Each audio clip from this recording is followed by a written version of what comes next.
கோவை மாவட்டம் ஆனைமலை அடுத்த ஆழியார் கவியருவிக்கு செல்ல சுற்றுலா பயணிகளுக்கு 5வது நாளாக தடை தொடர்கிறது. கனமழை காரணமாக ஆழியார் கவியருவியில் காற்றாற்று வெள்ளம் ஆர்ப்பரித்து கொட்டுவதால் தடை நீட்டிக்கப்பட்டுள்ளது.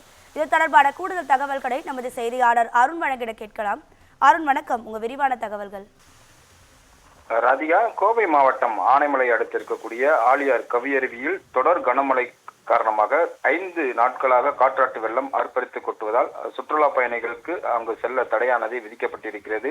மேலும் கோவை மாவட்டத்தில் கடந்த 6 நாட்களாக தொடர்ந்து கனமழை பெய்து வருகிறது. இதனால் மாவட்டத்தில் இருக்கக்கூடிய அனைத்து நீர்நிலைகளும் வேகமாக நிரம்பி வருகிறது. நிலையில் ஆனைமலை புலிகள் காப்பகம் மேற்கு தொடர்ச்சி மலை அடிவாரத்தில் வனத்துறை கட்டுப்பாட்டில் உள்ள இயற்கை எழில் கொஞ்சக்கூடிய ஆழியார் கவியருவியில் தொடர்ந்து 5 நாட்களாக காற்றாற்று வெள்ளம் அதிக சத்தத்துடன் வெண்ணிறமாக ஆர்ப்பரித்து கொட்டி வருவதால் 5 நாட்களாக சுற்றுலா பயணிகளுக்கு தொடர்ந்து தடை விதிக்கப்பட்டு வருகிறது.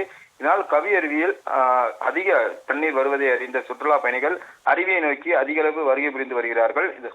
அவர்களின் பாதுகாப்பு கருதி பயணிகள் சுற்றுலா பயணிகளை ஆழியார் வனத்துறை சோதனை சாவடியுடன் திருப்பி அனுப்பி வைக்கப்பட்டு வருகிறார்கள். இதனால் சுற்றுலா பயணிகள் ஏமாற்றத்துடன் திரும்பி செல்கிறார்கள். மேலும் அருவியில் நீர்வரத்து குறைந்தவுடன் சுற்றுலா பயணிகளுக்கு அனுமதியானது அளிக்கப்படும் என வனத்துறை சார்பில் அறிவிக்கப்பட்டிருக்கிறது.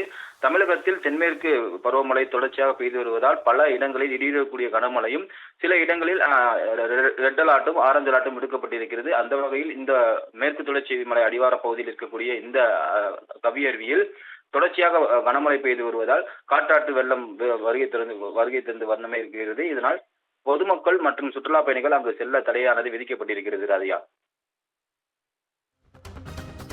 உங்க விரிவான தகவல்களுக்கு நன்றி அருண்.